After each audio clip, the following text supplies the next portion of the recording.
अता किया गया है।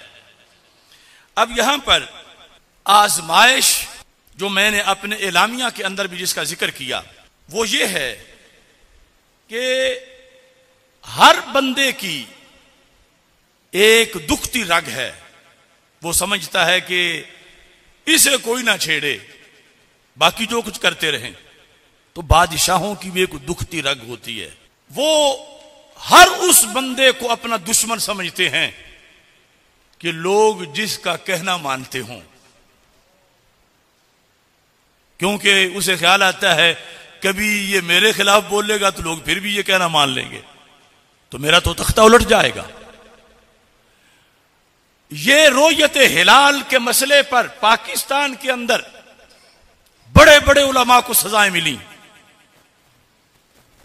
सिर्फ चांद का ऐलान सरकारी ना मानने पर एक पूरी तारीख है।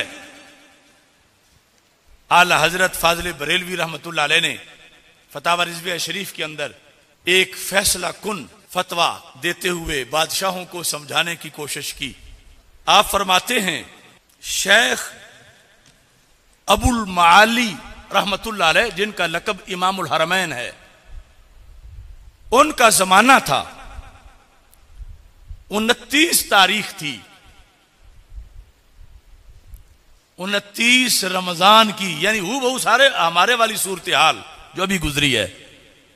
29 रमजान के चांद नजर आता है ईद का या नजर नहीं आता। तो फरमाते हैं कि 29 रमजान पर चूंकि कुछ गवाहियां फार सेल होती हैं, तो बादशाह को कुछ गवाहियां मिल गईं और दारुस सल्तनत से, कैपिटल से बादशाह का हुक्म आ गया कि सुबह ईद है। जिस तरह हमारे इस मौसम में इस साल में जुमेरात का ऐलान हो गया, तो कहते हैं जब यह खबर इमामुल हरमैन को पहुंची तो आप उनको पता चला कि वो एक रामा गवाह है, दूसरा गामा है, तीसरा जल्लू है, चौथा फत्तू है। तो आपने फरमाया ये गवाहियां तो काबिल कबूल ही नहीं। यानी इतनी पूरी सल्तनत का रोजा छुड़वाना कि रोजा ना रखे और ईद करे। इमाम आखिर इमाम होते हैं, उन्होंने फौरन ऐलान करवाया सुबह रोजा रखा जाएगा, ईद नहीं की जाएगी। अब यह है बादशाहों को तकलीफ। जब यह ऐलान हुआ सुबह को तमाम शहर रोजादार उठा। हासिदों ने यह खबर खूब रंग भर के बादशाह तक पहुंचाई। रंग भरने वाले भी होते हैं, यानी ये कोई ऐसा नहीं था कि किसी सूबे पे इमामुल हरमैन ने कब्जा कर लिया था, लेकिन रंग भरने वालों ने खूब रंग भरा और रंग में यह कहा कि अगर इमाम चाहे तो सल्तनत छीन लें, कि बादशाह तेरी तो किसी ने मानी नहीं है, तूने कहा ईद करनी, हालांकि ईद करनी आसान थी। उन्होंने ईद नहीं की, इमाम हरमैन ने कहा रोजा रखना, उन्होंने रोजा रख लिया। मुलाजा हो कि उन्हीं का हुक्म माना गया जो तख्ते शाही पे नहीं मुसल्ले पे बैठे हुए हैं, उन्हीं का हुक्म माना गया और हुक्म सुल्तान की कुछ परवाह ना हुई। बादशाह ने बर्फरोख्ता होकर चूबदार भेजे, गुस्से में आकर अपने सिपाही भेजे कि जैसे बैठे हैं तशरीफ लाएं। यानी इमामुल हरमैन साहब जहां बैठे हैं उनको उठ के घर नहीं जाने देना, उसी हालत में उनको लाना। यानी इतना सख्त जबरदस्त ऑर्डर कि कहीं आगे पीछे ना हो जाएं, फिर दुश्वारी ना हो पकड़ने में, या कोई इस तरह का कोई मामला ना हो, कोई अपने हामी ना इकट्ठे कर लें। जिस हालत में है उनको फौरन कहो कि आ जाएं। इमामुल हरमैन एक जुब्बा पहने बैठे थे, तो हुक्म था कि जैसे हो वैसे ही आओ। तो वैसे ही दरबार में रौनक अफरोज हुए। इश्तियाले शाही दोबाला हो गया, यानी जुब्बा और ठाठ बाट इमाम उल हरमैन की। बादशाह ने जब देखी कि उसने कहा कि बादशाह मैं हूं, जुब्बा इसने क्यों पहना हुआ है। बादशाह का इश्तियाले शाही दोबाला हुआ कि लिबास दरबारी ना था, यानी बादशाहों के बड़े नाज नखरे हैं कि दरबार में कोई जुब्बा नहीं पहन के आ सकता। शाही दरबार के अंदर सादा सा आम बंदे की तरह आना है। तो उसने पूछा इमाम उल हरमैन से कि इताअत उलुल अमर वाजिब है, यानी अपने वाली आयत तो उनको आती है कि मैं उलुल अमर हूं, मेरी इताअत वाजिब है और मेरे दरबार के आदाब हैं, और तुम जुब्बा पहन के आ गए हो। तो आप भी फिर आप थे, आपने फरमाया दलील यही है कि इताअत उलुल अमर वाजिब है। हुक्म था जैसे बैठे हो आ जाओ, तो मैं जुब्बा पहन के बैठा हुआ था, मैं यूं ही बैठा था, चला आया। अब उसने कहा मेरे खिलाफ ऐलान क्यों किया, मैंने जो कहा ईद करो, तुमने रोजा क्यों रखवाया, क्या बाइस था। ये अगले जुमले इमरान खान के लिए हैं, या जो भी उस सीट पे बैठे। वो तैमूर लंग था, उसके दरबार में तफ्ताजानी बैठे हुए थे, इमाम तफ्ताजानी। बड़ी तेज बारिश हुई, इतना के जल थल हो गई और पानी इकट्ठा होकर बादशाह के दरबार से टकराने लगा। तो इमाम तफ्ताजानी उठ के खड़े हो गए। बादशाह ने पूछा क्यों, क्या हुआ। कहा खतरा है कहीं महल गिर ना जाए। तो उसने कहा मैं हाकिम वक्त हूं, मैं बैठा हूं, तुम एक मुल्ला हो, तुम्हारी जान ज्यादा कीमती है या मेरी ज्यादा कीमती है। मैं अगर भाग जाता तो तुम भी चले जाते, अगर गिरेगा तो मैं भी तो बैठा हुआ हूं। तो इमाम तफ्ताजानी ने कहा तुम्हारी कोई हैसियत नहीं, इस सीट पे बैठने के लिए जहां तुम बैठे हो और उस सीट पर जहां मैं बैठा हूं बड़ा फर्क है। कैसे। कहा अगर तफ्ताजानी मरा तो 30 साल तक कोई दरियों पे बैठेगा पड़ेगा तो फिर तफ्ताजानी बनेगा, और अगर तू मर गया तो कहा तेरे जैसे कई गधे फिर रहे हैं, फौरन कोई तेरी जगह बैठ जाएगा। इस वास्ते मौजूदा हो या अगला कोई आने वाला हो, सब के लिए अगले जुमले हैं कि इमाम अबुल माली कहने लगे कि बात यह है इंतजाम में दुनिया तुम्हारे सुपुर्द है और इंतजाम में दीन हमारे सुपुर्द है।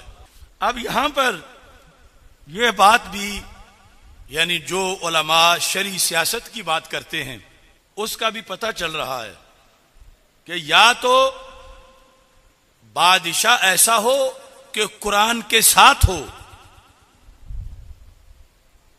तो फिर ठीक है, वो खुद कुरान के फैसले जानता है, कर रहा है, उलमा तदरीस करें, दूसरे काम करें।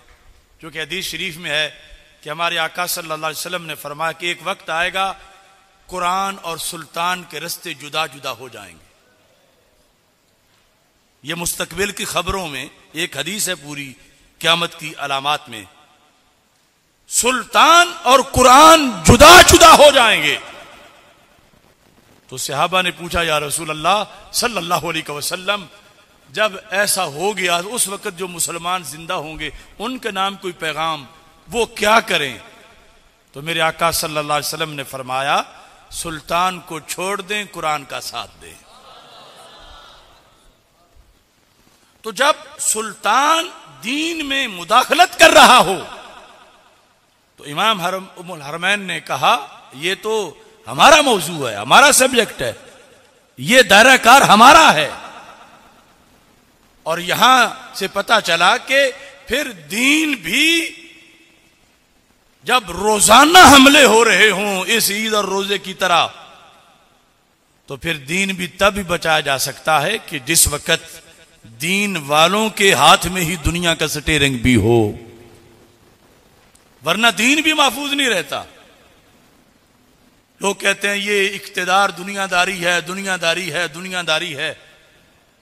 तो इख्तिदार जब रोयत हिलाल का फैसला कर रहा हो और रोयत हिलाल में आगे हज है, उसके मुताबिक ईद है, उसके मुताबिक रोजा है, तो ये तो पूरे दीन पे बातें असरअंदाज होती हैं। और ये एक नहीं, एक दिन भी पूरी तरह सही तरीके से नहीं गुजर सकता अगर इख्तिदार इस्लामी उसूलों के मुताबिक ना हो। तो फिर फसादात और मफासिद पैदर पे होते हैं। इस बुनियाद पर ये रोयत हिलाल से मुतालिक चंद बातें जो सिर्फ हदीस शरीफ में हैं, उनको मुख्तसर अंदाज में आप हजरात के सामने पेश करते हुए अपनी गुफ्तगू ख़त्म कर रहा हूं। सही मुस्लिम से ये हदीस शरीफ भी आपके सामने पेश करना चाहता हूं। ये जो चांद के मोटे और छोटे होने का मसला पहले मैंने इल्म हज से बयान किया, अब हदीस शरीफ के लिहाज से कि किस अंदाज में सहाबा किराम रदी अल्लाह ताला अन्हुम से ये मसाइल पूछे गए और सहाबा किराम रदी अल्लाह ताला अन्हुम ने इन पर अपने अपने अहद में जवाब दिया। सहाबी कहते हैं, हजरत सईद बिन फेरोज कहते हैं, खरजना लिल उमरा, उमरा के लिए हम निकले। फलम्मा नजलना बेबतने नखला तराइन अल हिलाला, जब हम बतने नखला में थे तो हमने एक दूसरे को चांद दिखाया। यानी एक ने कहा देखो तो चांद नजर आ रहा है, दूसरे ने कहा इस तरह हम चांद देखने में मसरूफ हुए।